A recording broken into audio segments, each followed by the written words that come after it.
íhugar að bjóða þig fram eitt kjörtímabil Ég ekki mættur hérna til þess að svara því.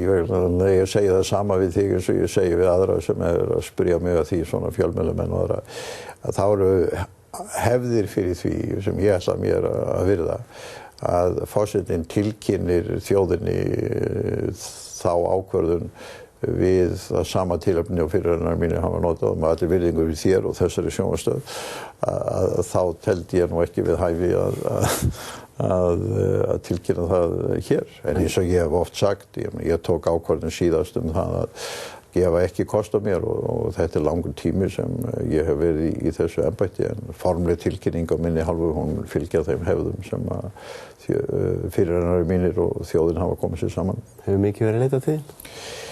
Ég ætla ekki að dæma það, en jú, ég er alltaf að hitta fólk sem annars vegar segir að ég halda áfram og hins vegar fólk sem segir að þetta er búið orðið nokkuð gott hjá þess. Látum það vera lokaorðið. Þakka þér fyrir komuna. Þakka þér fyrir.